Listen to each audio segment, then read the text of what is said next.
Gelelim, pencereyi konuştuk, etrafında olmasın dedik. Çocuklarımız gaza maruz kalırsa ne yapacaklar? Şofben zehirlenmeleri maalesef ki çok fazla. Hani herkesin evinde kombisi yok.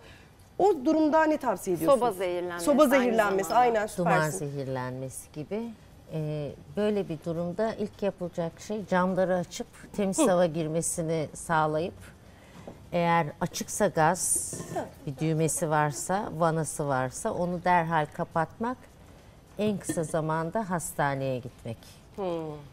Çünkü bu ilk zehirlenmenin olduğu zamanda evet içeri akciğerlere zehirli gaz gider ama daha sonraki dönemlerde bu gazın etkisiyle kanda bazı maddeler değişkenliğe uğrayabilir.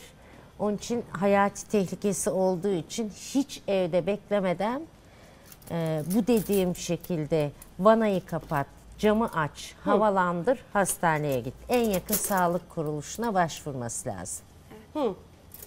Yani bu şofbenlerden olan zehirlenmelerde bir başka tedbir belki alınabilir. Eğer bir çocuk banyoya girip de, ki banyoda tek başına olmasını istemiyoruz küçük çocukların.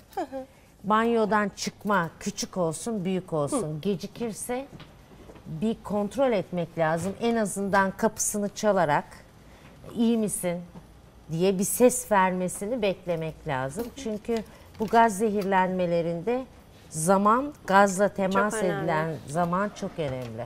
Arada bir sesleneceğiz çocuklarımızı, kendi haline bırakmayacağız. Çünkü gençler de şimdi banyoya giriyorlar Kapı ya da kilitlemesine çocuklar. de çok karşıyım ben, evet. Bir de giriyorlar, Banyoda çıkmıyorlar. özellikle, evet. Değil mi? Evet, Çok vakit geçiriyorlar. Onun Yani için prensip takip olarak etmek lazım. küçük çocukları asla yalnız bırakmamak lazım.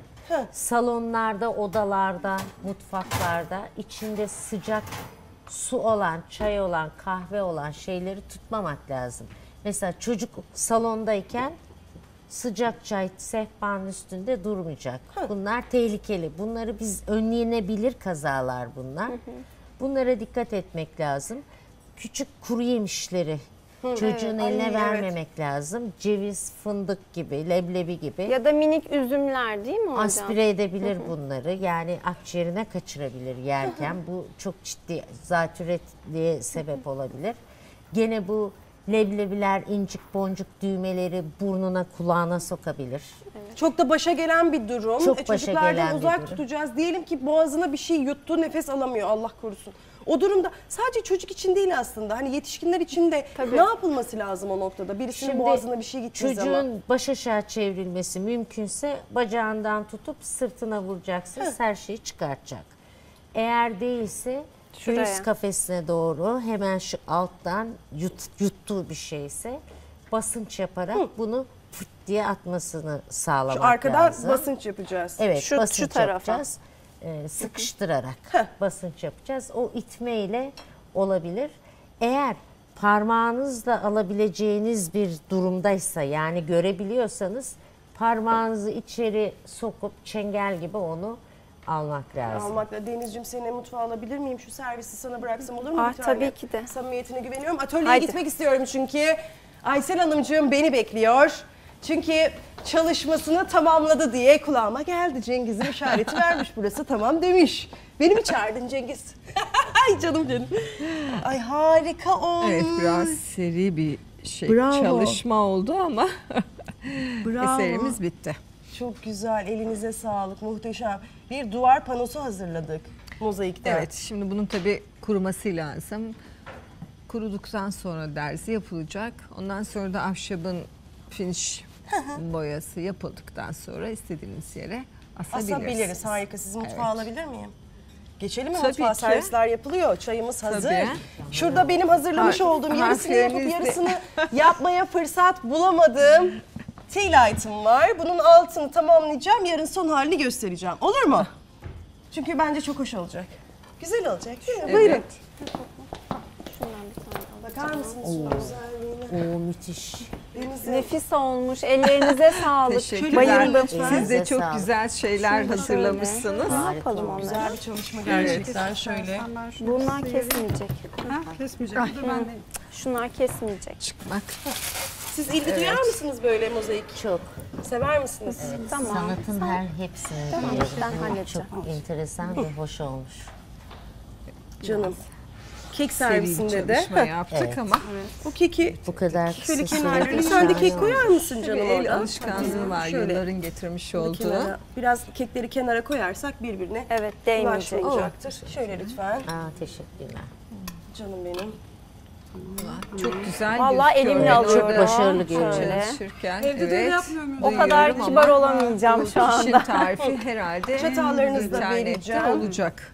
Şu noktada son bir sorum var size Hilal Hocam. İnsanlar özellikle annelerin içi sızlıyor. O çocuklar tok öksürürken ki hırıltılı bir öksürük var.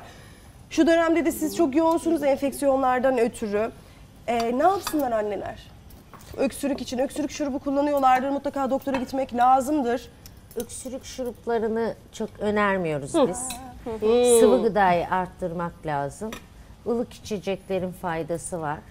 Gene öksürüklü dönemlerde hani hep bir inanç vardır sıcak süt iyi gelir diye. Aslında artık ondan da uzaklaşmış durumdayız.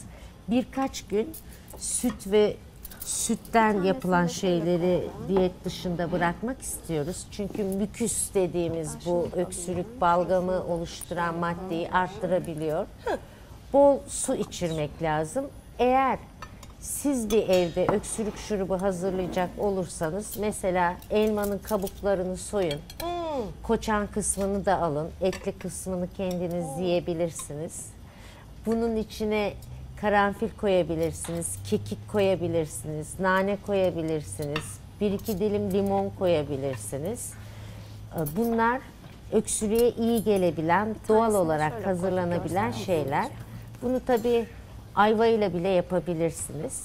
Bir de siyah turpun ortasını delip içine bir kaşık bal koyup altını da delip geceden sabaha kadar bekletip altta kalan sıvı kısmını da içirebilirsiniz veya bir kaşık olarak verebilirsiniz. Fazla vermeye gerek yok.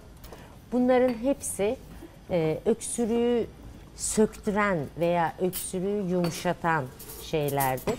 Öksürük bir doğal refleks olduğu için biz öksürük kesilmesini istiyoruz. Çocuk öksürürse öksürsün, balgamını bu şekilde atsın. Ama bol bol su içirirseniz bu öksürük şurubu yerine geçer. En iyi öksürük şurubu sudur diyoruz. Öksürük şurubundan Teşekkürler. ziyade güzel bir tarif verdiniz ve bol bol su içirmek Evet, lazım bol değil bol mi? su içirmek Bir de lazım. ballı süt falan çok yapılır ya da süt Bal, sıcak suyun zencefil, içerisine çok limon, yapılır. Bunları evet. tavsiye ediyor musunuz? Bunlar bitki çayları yapılabilir. Değişik karışımlar, bitkilerin birçoğunu koysanız bundan yararlanır çocuk. Nane, limon, zencefil, karanfil. Bunlar güzel şeylerdir. Ballı süt de öksürüğü keser ama eğer balgamlı bir öksürük varsa demin de söylediğim gibi 1-2 gün sütten uzak durulursa iyi olur. Çok doğal tarifi tekrar istiyorlarmış. Yetişemeyenler varmış. Sevgili ustam bahsettiniz ya elma dediniz. Bir tane elma alın. Elmanın kabuklarını soyun. Sonra elmanın yenecek kısmını ayırdıktan sonra çekirdekleriyle birlikte koçanını koyun. İçine bulursanız taze nane birkaç yaprak, 1-2 dilim limon koyabilirsiniz. 1-2 tane karanfil koyabilirsiniz. Taze zencefilden biraz rendeleyip koyabilirsiniz. Bunları bir kapta kaynatabilirsiniz. Eğer zencefili de koyacaksanız kaynattıktan sonra içine koyup demleme şeklinde tutabilirsiniz. Çok da keskin bir tadı olmasın. Bu karışımın içine bir kaşık bal koyup da çocuğa bunu içirebilirseniz ılıdığı zaman bu onu çok güzel ciğerlerini yumuşatır, balgamını yumuşatır ve kolay sökmesini, kolay öksürmesini sağlar. Bunu da tekrar ettik gerçekten çok önemli bilgiler çünkü hayatımıza da geçirmek de lazım.